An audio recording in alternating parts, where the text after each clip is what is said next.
first things I notice, apart from the lovely, light, joyful feeling, is the first thing I would have noticed as well, I remember, was the confidence. And immediately you hit something important when you talk about alcohol and confidence. You can talk to chicks now. I'm like...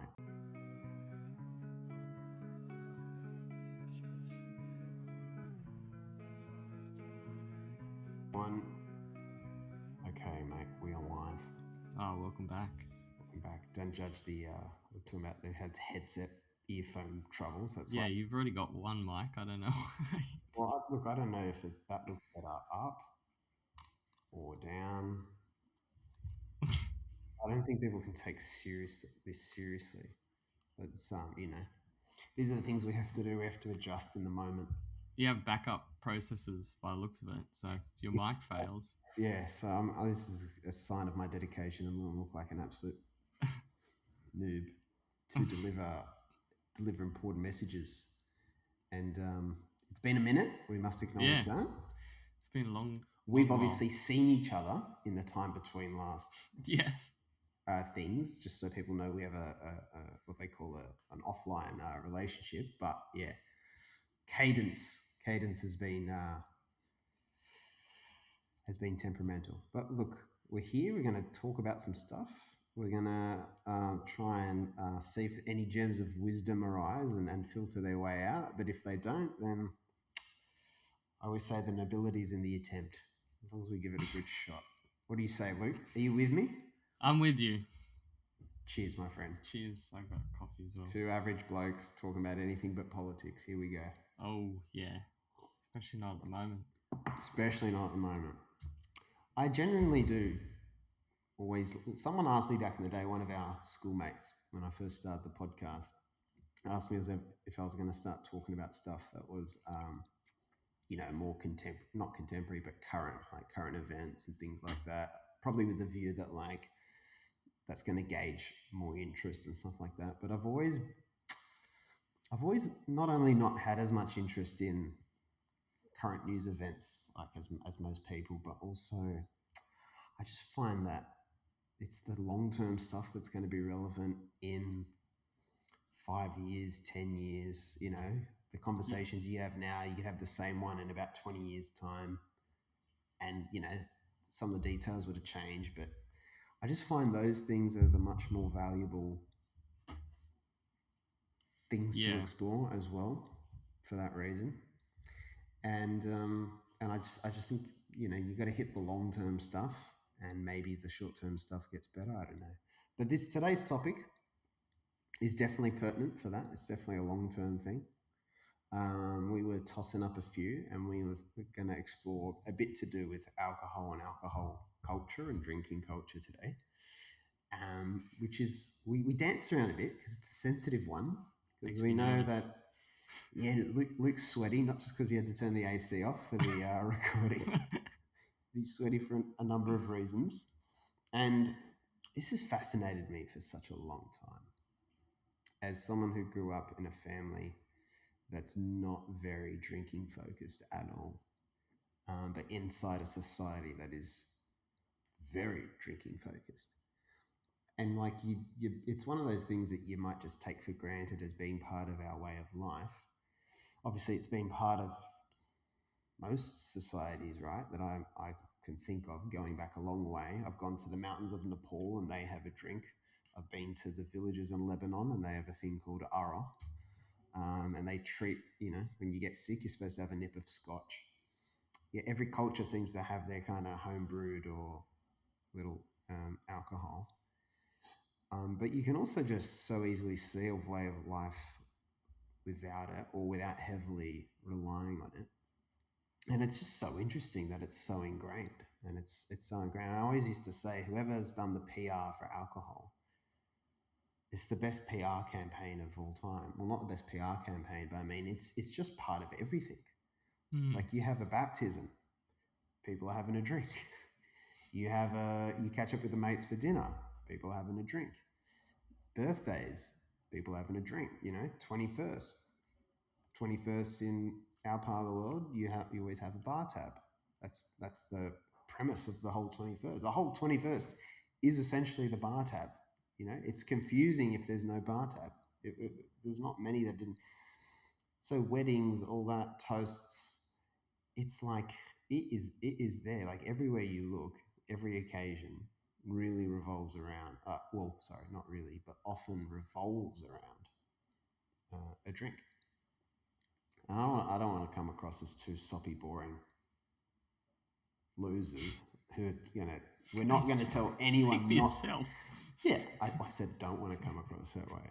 In that, the disclaimer is we don't have strong views on drinking or not drinking. Really, we don't, and we're certainly not here to tell anyone what to do, even ourselves, because we know we flip flop so much. In particular, with how much I'm drinking at different times. I just want to ask some questions and talk a bit about from two very, everyday blokes' perspectives. It's why this is so ingrained in our way of life, and why it's so interesting in the impact it can have, and the culture around it. So yeah, again, my dad never drank, so growing up, I just figured I would be the same. Mum drinks a little bit more, but not significantly either. Very casual, and then the most I've ever been around in my immediate family is like, a glass of wine or something like that. So no binge drinking across. Definitely no binge drinking. I've never seen my parties or No, I've never seen my parents intoxicated, and even in the extended family. There is obviously there's some people who drink a lot more, but it was never that much around me, especially growing up. At the family functions and events, it was very rare to see people that pissed off their head. Well, obviously on occasion. So and then I got to 18, probably 16, 17, 18. This might be a shock to you, Luke, but I was a nerd at high school. No. This might be breaking news for you. And so I only didn't go to as many parties as the other people. Not because I wasn't cool, just because I wanted to study. Of course, it was by choice. And you start going, and obviously everyone is drinking for all the obvious reasons, and for reasons that we wouldn't, how to understand that. It's cool. It's seen as a rite of passage. I think it's seen when you're young as early access to adulthood, and a sign of rebellion and freedom to drink, especially because it's not allowed before 18 in Australia, or wherever it is in the world. I think that adds to the attraction to drink, the fact that it's illegal. And so I was the one going to the parties, and when I could drive, I was obviously the designated driver, and I still wouldn't touch a drink. And then and you'd remember me at that time, because at the same thing. That's why this is interesting, I guess. We've seen these different chapters in each other's lives, so it's interesting. And from there was always the pressure or the question, Joey, don't you want to drink? When did you start drinking? I finished 18. I turned 18 just before we finished school, a month before. So that was like perfect timing. Finished exams. Obviously, it was legal. I could go into venues, and then I thought, yeah, heck, I'll have a drink or two, because I'm in a place for the novelty of it. But then getting drunk was not part of my plan. But I think the first time that happened was on schoolies. So for those who don't know, schoolies is our end of school celebration when you finish high school. So you often go away with friends. I think Americans have spring break, which is similar. And I just remember because I had a few drinks, I was like, yeah, have another one. And then I got the kind of 2 beer buzz for the first time in my life. And I remember being like, oh, I was going to ask, do you remember how you felt? I was like, oh, wow. Because you have no idea what it will be like, obviously. And then I think one of the first things I noticed, apart from the lovely, light, joyful feeling, is the first thing I would have noticed as well, I remember, was the confidence. and immediately you hit something important when you talk about alcohol and confidence. And so the confidence was because I was definitely very shy, more so with women at that age. And that was like, okay, wow, now, okay, this is a thing that can help me over the line. And then immediately that became a massive part of the attraction and definitely part of my commitment to do a bit more of the old drinking. Because I was like, this is, go out, lighthearted, and, you can talk to chicks now. I'm like, been given the keys. And I definitely remember thinking at that time, I wouldn't remember how long this lasted. I remember thinking, I can't really talk to a girl if I don't have a bit of alcohol in me, or it's just going to make it a lot easier anyway. And so that would have to happen. If I'm going to meet someone, alcohol is going to have to be there. So you can immediately see, like, I've never had a chronic alcohol issue at all or remotely close to it. But you can immediately see there's some little like alarm bells and warning signs around how you can be dragged too deep into this thing. So that's like what I would call my little background with it. How different was that, or similar was that for you? You would say in that time period, because I remember you being just quite normal, not excessive or anything like that at that age, but quite normal with Yeah, being in those cultural little milestones and timelines. I think it was pretty similar, but I think it was, yeah, both my parents were not big drinkers. Um, Although I think it was a bit more normal at parties with extended family sometimes, Mm. I would say, but nothing crazy. Like I didn't notice anything when I was younger. But then I think I started when I can't remember when we started going to parties. It was probably just, Yeah, I'm yeah, like, guessing from year 9, year 10. Year 10, I think, so we're like 15, 16. yeah, It felt yeah, like that's when that socializing picks up more and driving starts to enter the picture. yeah, yeah, Whoever's oldest can now start to kind of drive people around a bit. yeah. I think it It was was about that interesting. time. Yeah. It was about that time, and um, Do you yeah, remember? Do you remember how you thought about alcohol in general at that time? not really. Like I didn't Do you remember? really. Do you remember any excitement or any anticipation of like, Yeah, I definitely I can't wait to get out there and was definitely party keen it to up and try it. stuff? Yeah. I remember once I got caught like drinking drinking someone's can at a party. This is probably when I was like, I don't know, Sorry, 12, sorry. 13. You've just like seen a can. You've just seen an So opportunity, yeah, I'm like an like, okay, I wonder opening, what it's like. And then like a you go, guy in prison, like the changing of the guard. You're like, yeah, someone's this is like, the chance, Luke. If you don't grab it now, it was like one of those bourbon cans that one of our oh, good friends bless them. absolutely Bless loves. Birmingham. Uh, and I think, yeah, I was keen to try, but obviously that was very tempered by parents being like, no, like, obviously they didn't want that habit to You have good form, parents, or, Luke. yeah. But then I guess you get to the age where, it's legal and you start drinking and everyone Mm. starts going out. But I think before that, I remember I had a similar experience to you Mm. of just like this euphoric feeling. Yeah.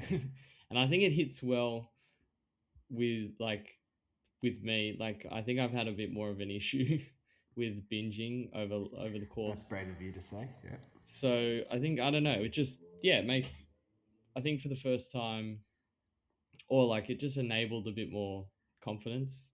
Mm. Um and yeah, you didn't feel like socially anxious because a lot of those parties and stuff were just, for me, just really like a place for social anxiety, essentially. I never really felt Yeah, well, comfortable. that's true for me too. Yeah, Yeah, I forgot to I never, mention that. yeah, never really felt comfortable. I think I would say like a lot of people go through the same thing. I'm like being that Yeah, age and you maybe it's just, most people. Maybe yeah, I it's would say, everyone. Like, who yeah, knows? I think that'd probably be about right.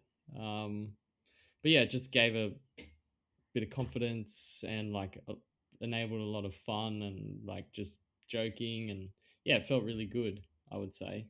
And then yeah, once you start going to parties, it was present pretty much every time you went to a party, and like I definitely look forward to it, I would say. And Yeah, it was me like too. became a Still big do. part of, yeah, of course, yeah. um but I think then you go I mean, to I'm drinking right now. that looks It's pretty 10. close, mate. It's sorry, I should have done that. 10:30. This episode's proudly brought to you by Peroni. Yeah, nah. And then yeah, but similar sort of experience to you. And then we went off to Europe, Oh, mate, yeah. and that was like Jumping in a a, few years, that's a rite of passage. yeah, Rite because of you passage. imagine doing that, not partying and drinking. Yeah. Well, look, I've done the family trip version. So as someone who's Yeah, done both, it's two. You're in the same continent, but you're in two very different yeah, places. yeah, Like I would never, to give perspective, like my family, we would never. When I'm with my family, it's like dad's like glass of wine, one glass. That's all we would ever get yeah, as a family. So it's just, I'd never go to. I would, but also it's weird that I never even go to a bar with my brothers. Like me and my brothers have never gone. Hey, should we go grab a drink tonight? Just go for the pub. And I'm not throwing shade on it. Anyone who does that, that's just not our thing. We'd only go if there's a sport game on. So yeah, you go to Europe and I mean, it's a holiday thing. So add that to the list of things I was talking about before. Holidaying and drinking is also like a yeah. I big mean, thing. And as a I look young back, person, the young person, party trip is great, man. Oh. But yeah, you're not substances. I will, enlarge it a bit. Are part of that experience. They're part of the definitely. package. They're an ingredient. I look back on. I'm like I like I had so much fun. It's Yeah, hard to, because like how much I you wouldn't, were, I wouldn't change a yeah, thing. like obviously was binging binge drinking like I yeah, like every day, almost Yeah, every day, almost every day. And from a every other health point day. of view, Let's you're say. like that's obvious. But I look back being like, would I've I don't know if I would have. I can tell you now, I wouldn't change a Yeah, thing. like I wouldn't. I look back. Not only that, I look back and I don't see a need to change a thing. Yeah, What are you optimizing for? Like it's still, if you wanted to have the strictest, healthiest life you're gonna have, don't don't drink much at all.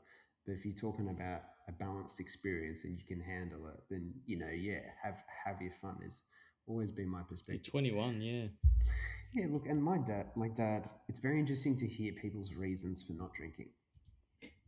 People who are almost, religiously the opposite, who just really don't touch it.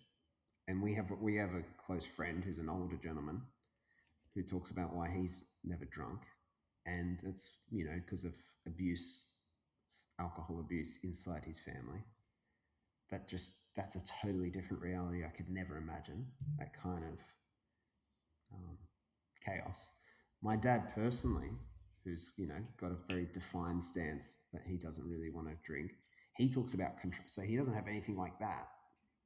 My grandfather was not a big drinker or anything, crazy or aggressive, but he talks about control. So his thing's always like, always want to be in control, and so that was that was his big thing. He didn't like the alcohol taking away your decision making and things like that. do you know if And he had an experience now he didn't have drinking? an experience, but his family, his extended family, are all big drinkers. Okay, but he never like drank sort of once. He's had a few drinks, but I think he's Okay, never, to my knowledge, he's never had some, like a bin, like a intoxication yeah. Okay. experience. Yeah. And it's just interesting because some people just, you couldn't imagine life without it, which Mm. I get. I've been in that headspace, but it's so funny that some people clearly can survive without it, and you do have a lot of stories. So I'm not, again, this is not some sort of passive aggressive attack on drinking and our drinking culture, but it's an interesting thing. Where I always like to draw the line is, well, we can call out the myths, and there are a lot of myths. Myths and drinking go together, like butter on toast. Like there's so many stories around a lot of the confidence stuff, a lot of like you can't have fun without it kind of stuff. Um, I feel like, and it's more to do with, I feel like it's so ingrained and so ever present that we just cannot imagine the world without it sometimes. Not that that world doesn't exist, just it's vacuumed out all the space to think about such a place. My dad and his friends talk about how they went out to dinners when they were kind of younger. They weren't the sort of people that went to pubs. This is just one generation back. This is a 25-year gap, and I think it's more of a, they're Lebanese Australians, so it's a little bit more to that. In Australia, um, people who've, families who've been here longer, I think going to the pub is much more ingrained in just the way of life. It's just the default activity. Like when in doubt, you're going to the pub. Like I always like a backstory, because a backstory you get into how you came to the experience, and it's just like you're defining your relationship with it. That's why I think that's interesting. So when I talk about how I got into drinking,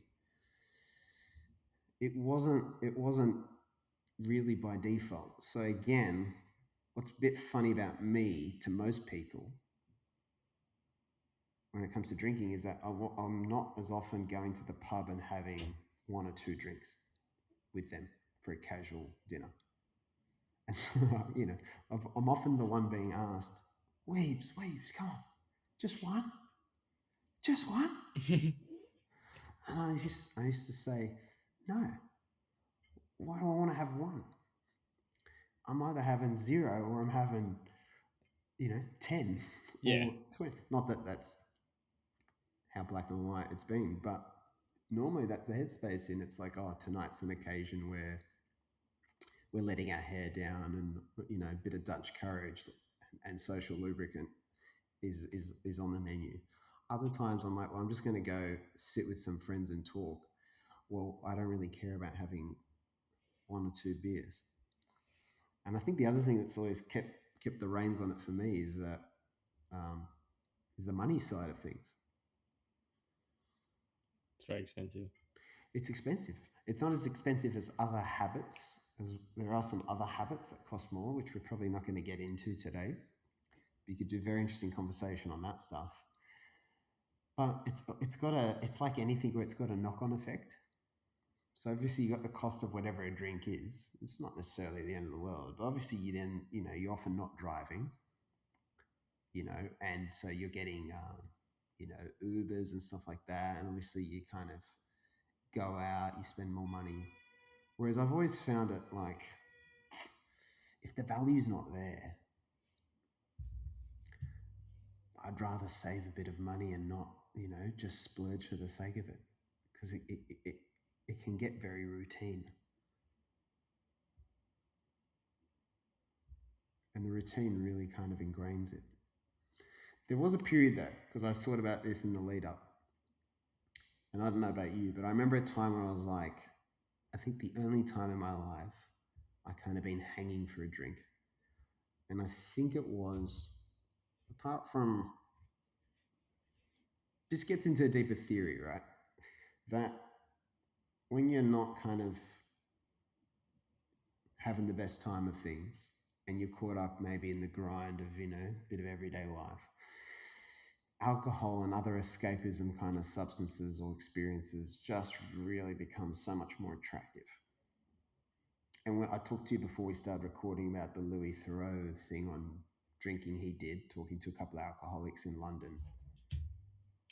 And you hear things like, it's ingrained in the way of life. It's boredom, but it's also when you're kind of stressed and things like that. And I had a period where I remember, I think we started the first year of real estate. And I remember that became, it was not uni life anymore. Uni is a bit funny because you got all this time and partying's kind of expected. So, I mean, we don't have to get into your uni days. You probably took it a bit more you took on you took on a bit more of a calling than I did with I think some of the sidebar sessions and whatnot. But you just like I would go, mate. My brother doesn't even do this. I'd go every Wednesday to the ranch and get totaled. Past a point, and like my younger brother doesn't even do that. And I look back and think, my word, it was every week, twice a week. But going out of uni, I remember a period where starting to work full time and doing the real estate stuff, and it was an absolute slog. It was just an absolute slog. It was just terrible hours, terrible work, lots of conflict, lots of stress, just, chasing my tail constantly. And it was the first time I could kind of appreciate that grind, get to Friday, and then Friday I was like, let's go out. And I just remember this conversation once. I don't know if you were there, but I remember I was at Martino's before a night out, and one of our friends, one of our female friends who you would know, I just remember having this conversation with her, like, I absolutely need this at the moment to blow off steam. I need to go out Friday or Saturday or something after the weeks I'm having. And she was like, yeah, I'm the same. It's so whatever. It's so good or so important. I don't remember the words, but I remember I really pinned that memory, thinking that's another way you so easily get into this thing, and you get really committed with it. Is when you're not enjoying yourself, and you want an escape. It just becomes a crutch. It's like, get me to Friday, get me a drink, get me excited, get me out with the boys, out with the girls, get me a beer, get this man a beer. And you look at it from the outside, it's just so easy to see how this becomes an ingrained thing, because it becomes the one good time in the week. And the problem with that is that there's a lot of not questioning if there's any problems with that. Maybe it's not dependence, maybe it is, right? It's in the gray zone. And it's especially in the gray zone because it's quite normal to do that and to live that way. This is why I find it so interesting. And so if you're going to challenge someone on that, which I would never do unless I thought someone was spiraling out of control. If you're going to challenge someone on that would be so hard, because in their head, that's the good time in the week. And not only the good time in the week, I think it's possible to just understand life in a way that life is, you work hard. Sometimes it's good, a lot of times it's shit, but the good times when you're going out, having a beer with your mates or going out, and so it's so hard, if that's the narrative, to challenge that. And maybe you could ask, why do you need to challenge that? And I guess you don't really, but it's only when it feels like, to me, just can be an obstacle to actually getting somewhere a lot more worthwhile. Without that being one specific thing. Everyone's different. They might need to change jobs or stop working so hard. Or just try something new, or because I just feel like when that internal bankruptcy starts to happen, substances is a real common thing to start to just, it's like you're trying to draw more energy out of the world to compensate for feeling flat, sad, lazy, lethargic, whatever it is, or it could be insecure, defensive, whatever's happening. And I feel like it's just so common to start trying to get, and that's why chasing that euphoria, because like, get me, that euphoria becomes so much more attractive when you feel shit. When you feel good, it's very supplementary, right? It's just another, like, I feel lucky that's what going out and stuff has normally felt like for me, supplementary, not essential. Because I think that's when it becomes such an ingrained And I just think about it so much because you see your friends, you see people, and you can see, again, I talk about the confidence thing. And confidence is always a kind of moving target. It's very rare for someone to have fixed, total, great confidence. But I talked to you before about the lower confidence times. But I feel like I've seen other people who it's a lot more critical for them, and people who are so different when they're drinking and not drinking, to the point where you meet people and go, I can't believe you hang out with so and so. He's a menace. He's crazy on the drink. You know, he does heaps of drugs. And then you can meet that person when they're not drinking, and no one would know who they are. They're so quiet, and and you meet people who you think. I think so often like people develop a persona when they drink. That's a lot more confident version of who they are. And then the attachment to alcohol is so easy to form. Alcohol and whatever else, obviously. It's so easy to form because it's like that's the only part of me, that's the only version of me that is likable and feels good and that people like. And I feel like I've seen a lot of that over the years as well. And it becomes interesting because people don't, it's like some people will only know the outgoing persona because that's the only person they see. And it's not even, you know, the true them. So I guess that bit is just about all these ways becomes so ingrained and just creates, I guess I'd call like a bit of a loop. And whether it's a bad or a good thing, to whatever, but it can create this kind of semi pointless, for me, loop. And that's part of why I think about it because that's the part I find interesting. Yeah, I think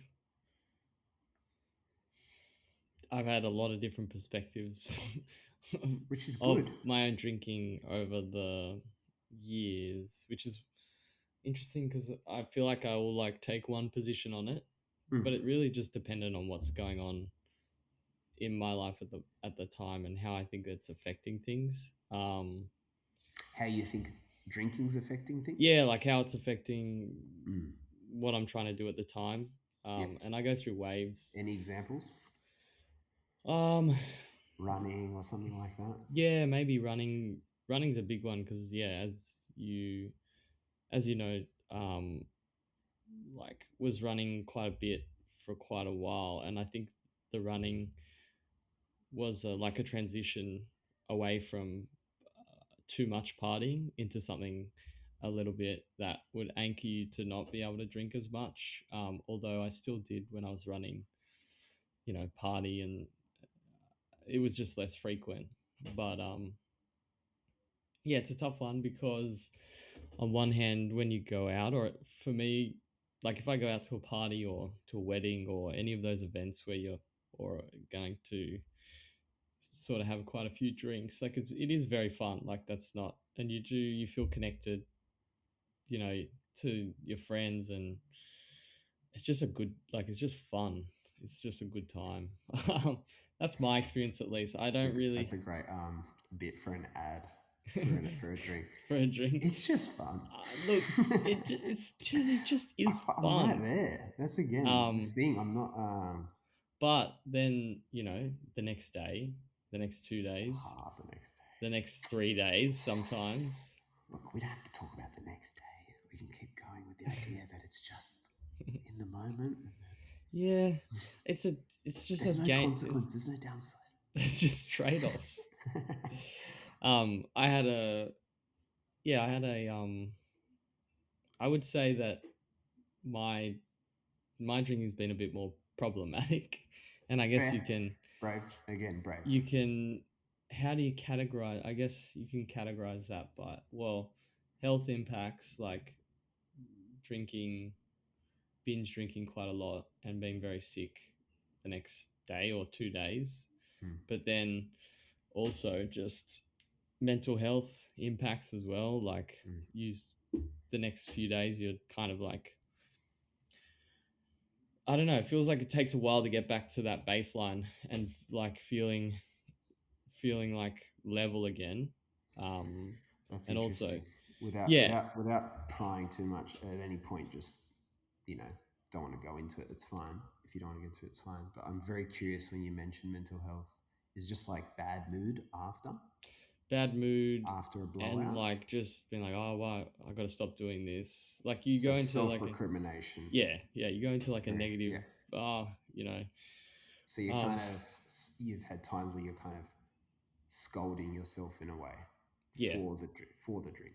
yeah, Yeah. because every time I have like a big sort of, well, it depends because sometimes if it's like not very frequent and you go to a wedding or you go to like a big event and you have a good night and you know it's not, I guess I don't feel the same, but say if I'm in a bit of a pattern of doing that Yeah. too frequently, then you're like, this is really impacting my life, or this is stopping me from doing whatever it is.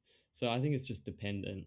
Um, Okay. but If I may, I'm curious. Is that more a thing? Is that more of a response when you're older, as someone who's like, oh, I've had issues with the drink at times, that sort of pattern, or when you were kind of maybe younger, and the kind of partying stints were considered a bit more normal yeah, from a social perspective. Would you have ever had a similar experience, or would it have just been, oh, I've had a blowout, I'm sick, that's a shame, can't wait to get better, and I'll see what happens next? no, I I'm think there just was curious, do you always remember? I remember the uni days, we were going out quite a lot and that was really fun as well.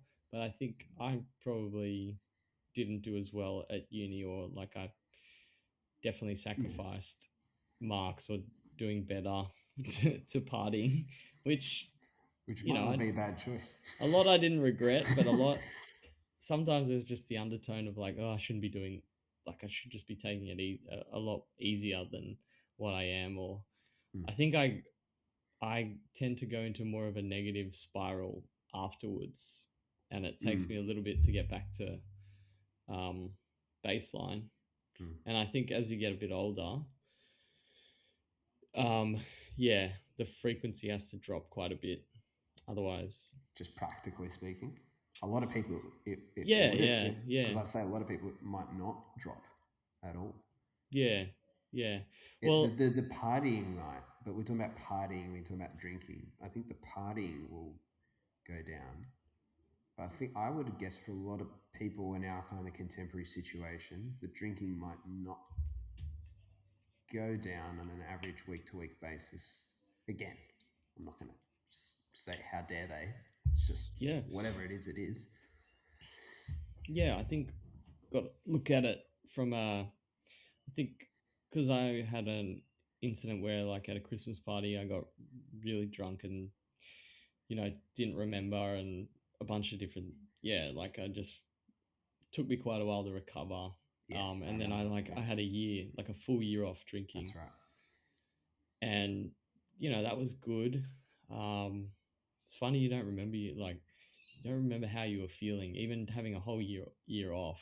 Like, I No, don't really remember. you don't remember how you feel really, but Yeah, I still find it interesting to think about how you remember you think you were like how you think you were feeling.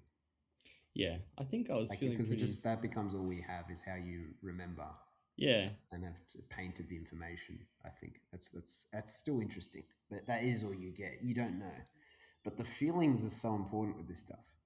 The feeling before, the feeling after, is where all the information lies around what your relationship. And again, I'm trying to think of the devil's advocate perspective. What's the point of this conversation? Well, we're like, we're just exploring it. But I think it's a valuable thing to understand your relationship with something like drinking, I think there's a just lot in of terms of people signal of where you're at.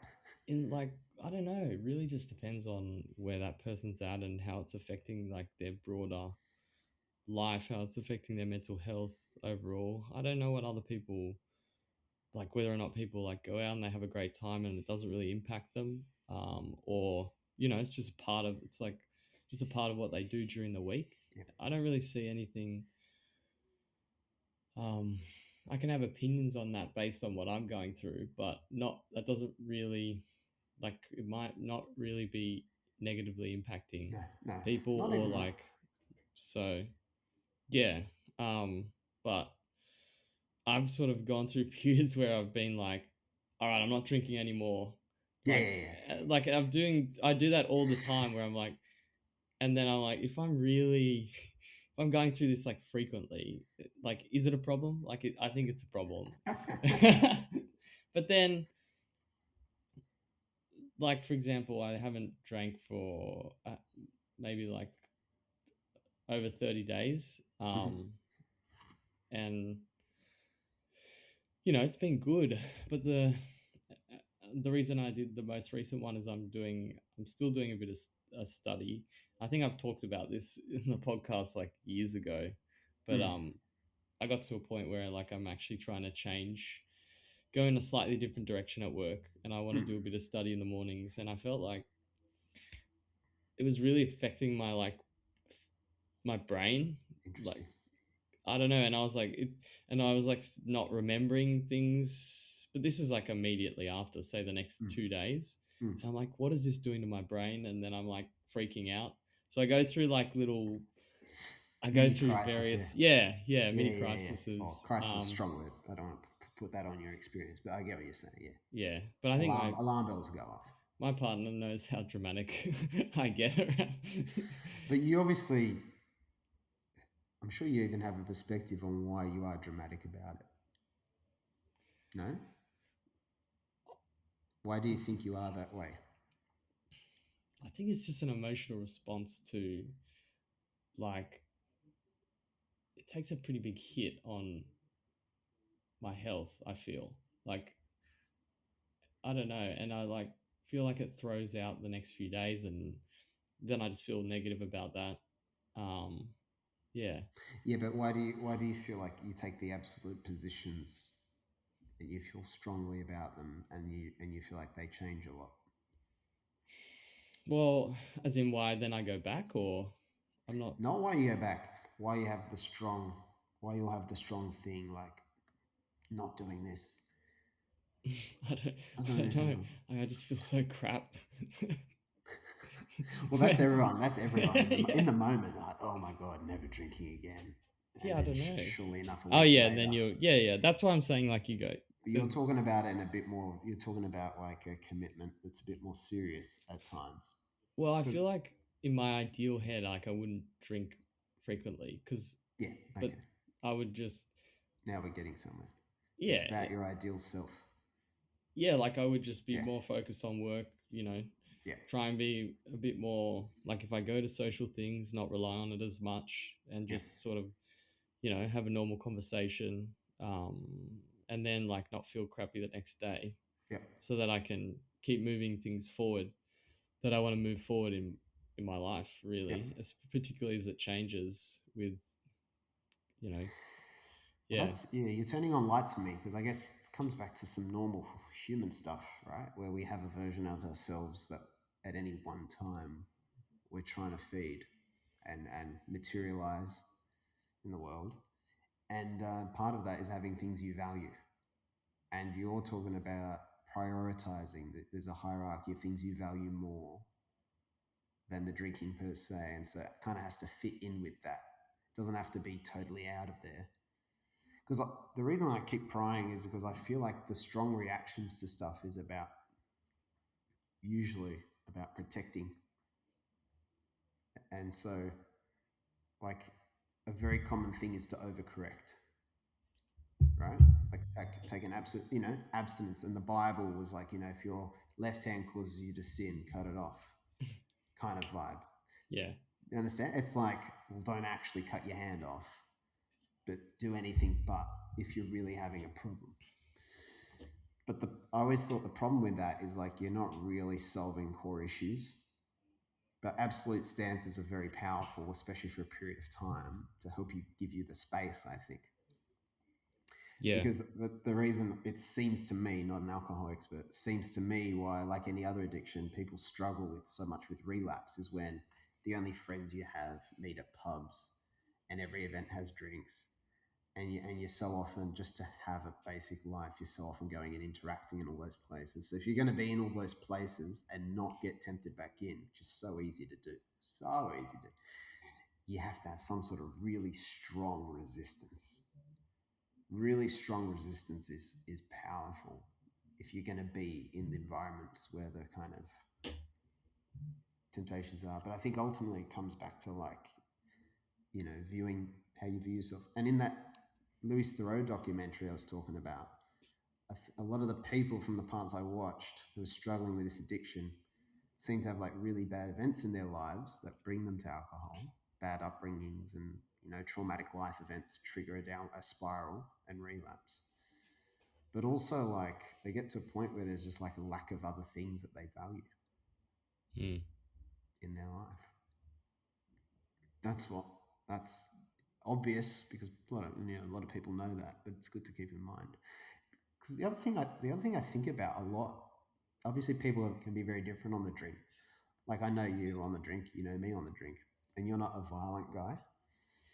You're quite funny, and then you tend to just disappear at some point, and that's about it. So you're quite harmless.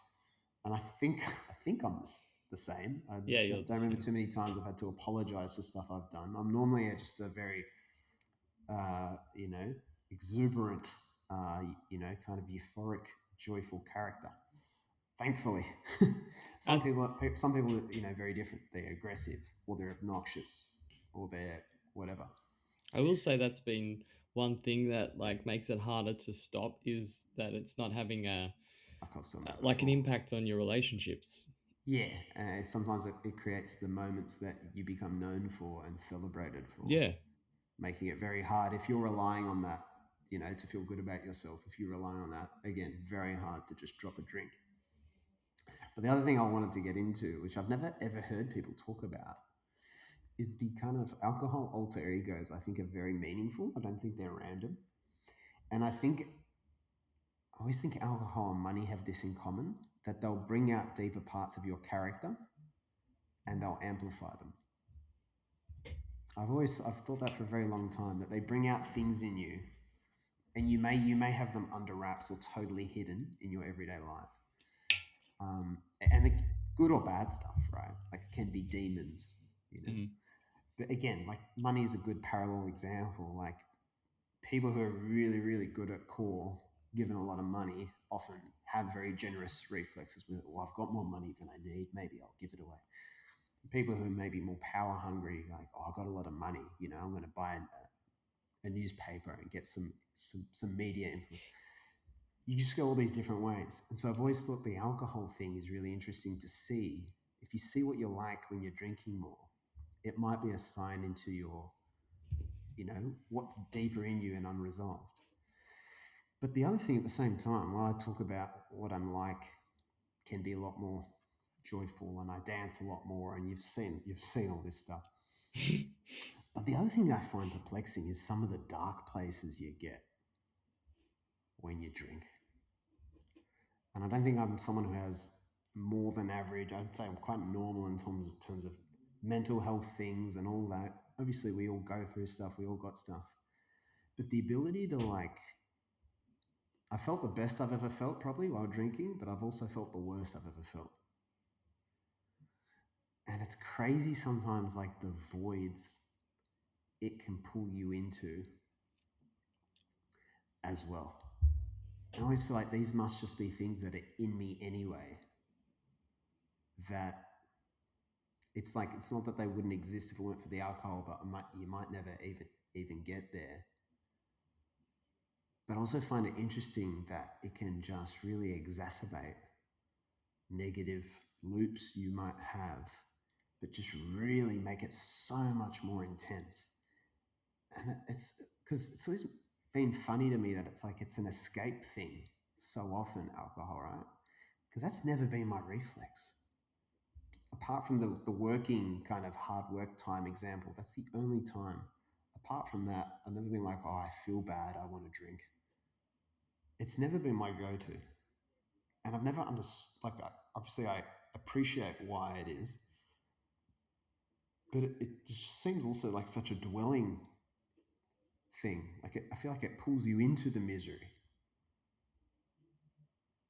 It's so interesting that it's a crux for people who are feeling down, that it will pull you into it more, but you'll go to it for escape. Like, that's a little absurd. Yeah. I'll do this fucking. So I still can't take myself seriously with this thing. Yeah. I actually find something interesting when I stop for an extended period is when things are going well, or like you start feeling like just normal, which is fine.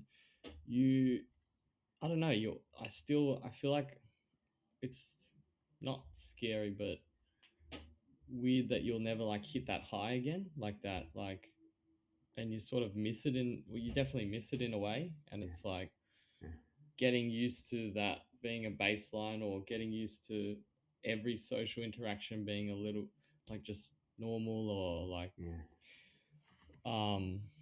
it's particularly when you go celebrate something, like it's just it's accepting that you're never gonna like yeah. have I that get like that. awesome fun, which is, yeah, I find that bit sad, to be honest. So sad. You need a drink. A little bit. I Okay, don't well, know. I struggle with that because yeah, I've and got something for that. I'm not sure if that's because I've like used alcohol that much that my brain like Is anchors to wired to that. think that. Yeah, Yeah, yeah. or Likely the I, case. Yeah. yeah, and it's like how much is will that ever go away? And I feel like that's why I always go Back. like end up going back, because you're like, oh, This is so honest, Luke. You're a very honest person. Can I say? just, thank you, That's, Joe. that's why he's here. That's why he's like, that's why I'm here, baby. That's why one day they'll pay us the big bucks for that sort of honesty. Please. I have something for that. I have something on that topic. I go back, I think back to, I'm not sure if you were there for this. It was Scott's birth. I can mention Scott because he wasn't implicated in the story, but it was Scott's birthday one year. I think maybe you weren't there, sadly. Um, Was this was this many years ago. This is was this many. somewhere off site? Like you had to travel to get there? No, this No. was in Sydney. We Oh, went okay. out. We went out for dinner, and at the period, I'm a bit weird. Like, I've had periods where I've gone a year or two out of nowhere without drinking, Yeah. and people have asked me, "Oh, why aren't you drinking?" I go, "Look, I've just be honest. I haven't had a drink for a year or two." And they go, "Oh, why? Did something bad happen?" And I'm like, it's so funny. What a snapshot of our culture, that there needs to be a crisis for some people, obviously. There needs to have been something really bad have happened for you to put the drink away. I go, no, I just got to a point where it's like, not bothered. Especially COVID, because COVID, again, the partying is a lot more fun to me than the drinking, if that makes sense. So with COVID, you couldn't really go out and party and dance or whatever and have a laugh and all that. So the incentive to drink But just, when you're at baseline, do you not feel like, I see. I don't really miss it. yeah, I don't miss it, and that's what I'm getting to. And I tell you why. I think why. Anyway, so this birthday of Scott's, and we go and we have dinner, and everyone's having a drink, but no one's get binge drinking or anything. It was a very relaxed evening, very lovely, wholesome evening. And then, but they do ask, why aren't you drinking? I'm like, in my head, I'm always like, how will it change the environment we're having? One or two drinks. It's not bad. Not avoid having one or two drinks, but just what will it actually change? Like, who cares? I'd rather be able to drive home.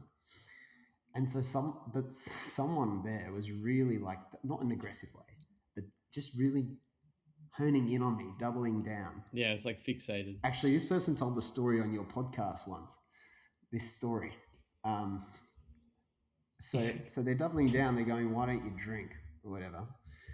And someone else, this is so cringe what I said, but someone else was training for a triathlon, right? And they weren't drinking because they were training for a triathlon.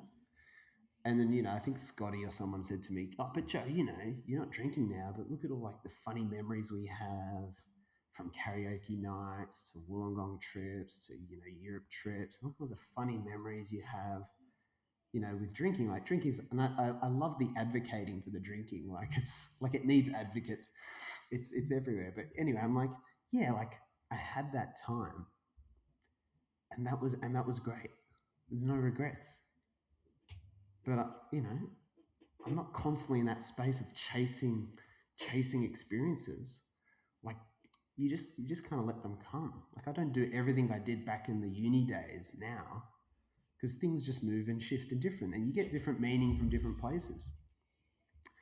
And then I talked about the guy who's doing the triathlon. I go, "You're doing a triathlon now, right?" He goes, "Yeah." I go, "And you're not drinking just for the triathlon?" He goes, "Yeah." And I go, "Boys, my whole life's a triathlon."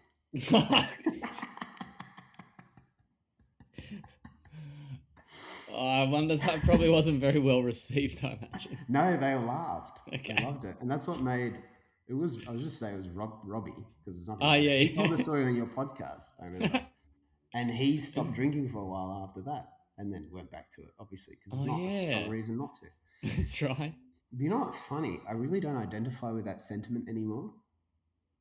That my whole life's a triathlon, because there's a whole culture, especially on the internet, especially in the YouTube and the self-helpy space. There's a whole culture of people who are like anti-drinking because of that thing that I don't want to speak for you, but I really, really got over when I got over it was the superior, like making my life better and living the best life and making the most of it and not wasting on alcohol.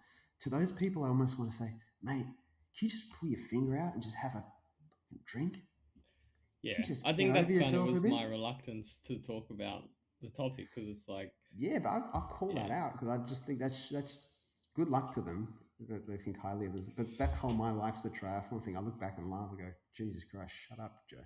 Yeah. It'd be quite different now. But my point around when you're talking about missing the high, and when I don't miss the high, I'm trying to think why that is. And people have thought I've been drunk at venues before when I hadn't had a drop of alcohol in me. And a bounce almost kicked me out once during an Origin game. He goes, "Mate, you gotta calm down. Stop." I go, "Mate, I'm on the keys." Like I won a limbo contest once. We got a $50 bar tab. And I was like, what do I do with it? I gave it to Dan because I have no use for this thing. But I read a line in a book recently. The book's called The Life Impossible. And, it's got a bit of a philosophical slant to it.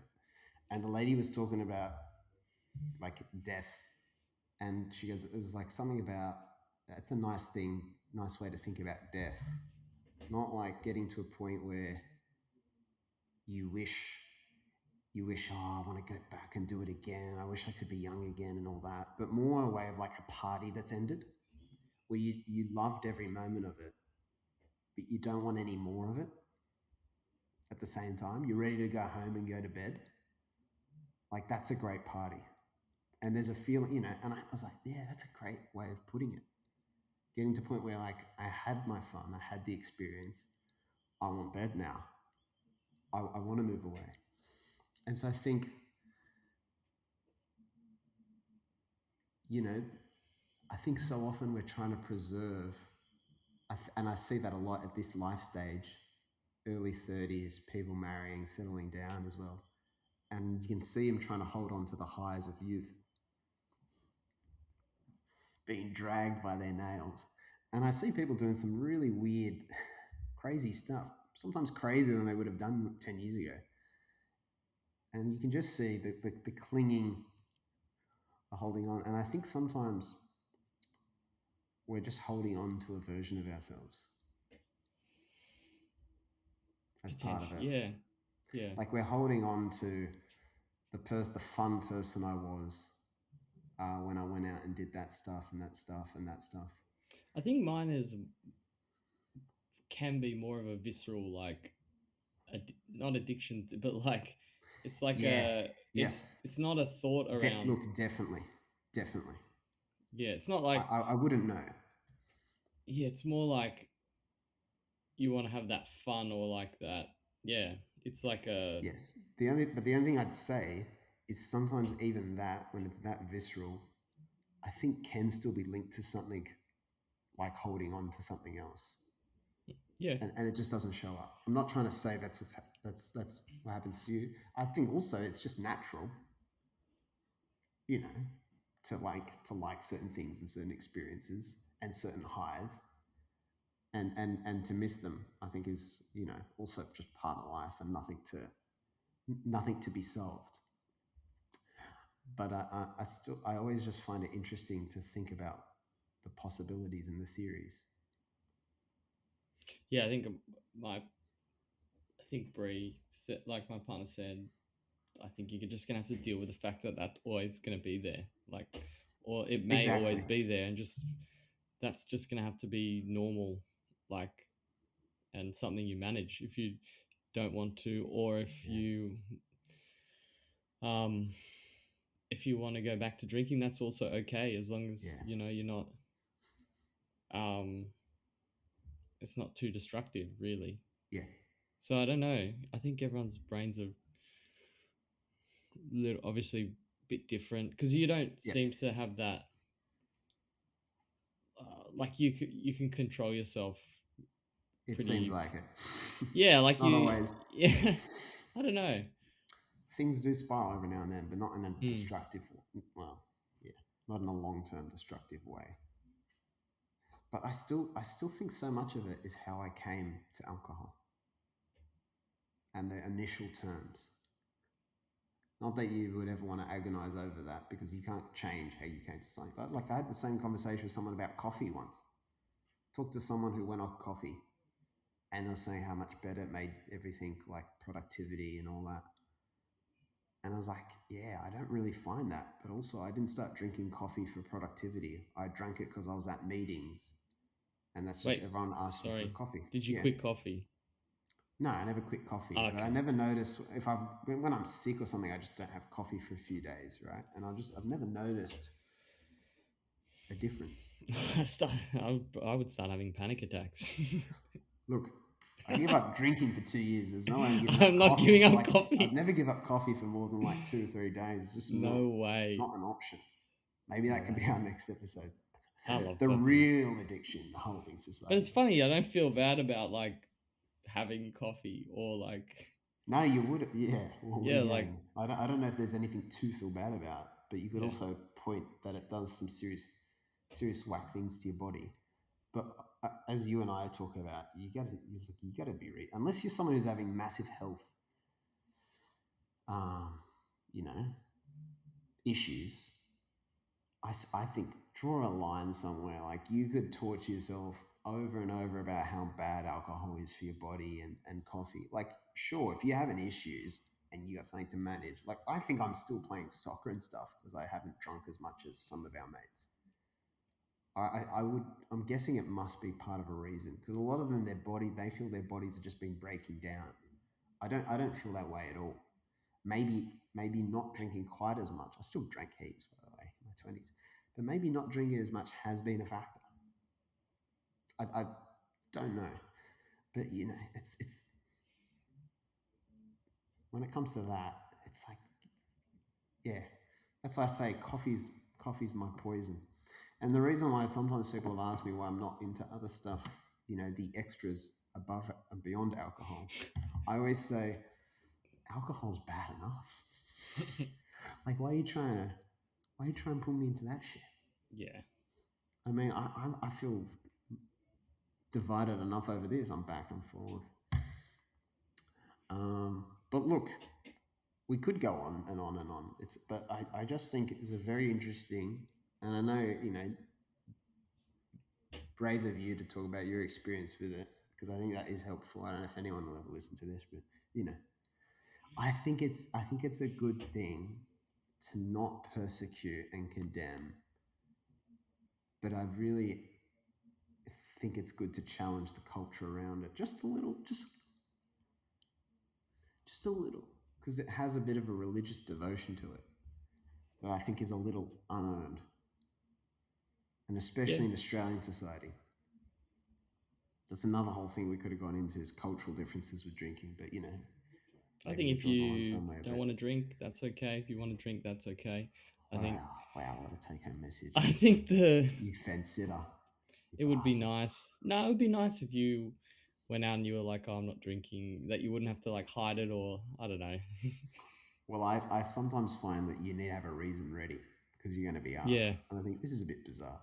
But I message one of our friends who always loves to, and sometimes I also don't feel much. I don't feel much towards the people that have harassed me because I think it's just part of their personality that I love anyway. Yeah, That it's not. their weird nature about come on weebs. Part of it I think is also from a nice place about wanting to make sure everyone's having a good time Yeah. together and it's their Yeah. idea of a good time. So I don't mind that. But one of our friends I messaged because I knew everyone would be drinking and not me. And so what I did is message when I was leaving. I said, I'm on my way, giving you plenty of heads up warning to get ready to harass me about why I'm not drinking. Love you, see you soon. And that totally disarmed them. There was no, I had a night off the peer pressure. So we're just funny creatures, man. We're all just funny creatures, just trying to get along in this crazy little marble floating in space. Just having a drink or two along the way, just to smooth things over. But Lucas, any last thoughts? Any parting messages? Words of No, not wisdom? really. I think. Words of encouragement? Uh, I don't even know. Any haters to? No. No haters I think it's to address. It's an interesting concerns, questions, theories. I got plenty of theories, but none worth voicing. To be honest, offline theories. Well, I don't even know. I think it's definitely interesting. I think my relationship with alcohol will always be evolving. I don't think there'll be a black or white like thing with it. But yeah, it's more just for me. It's more about finding what the balance is and what the best arrangement is with what I have going on at the time, and just trying to be a little bit better. Whatever that means. I don't. That's so mature and vanilla and boring. Good on you. But good on you. Yeah, but I'll probably do the same. Any any thoughts?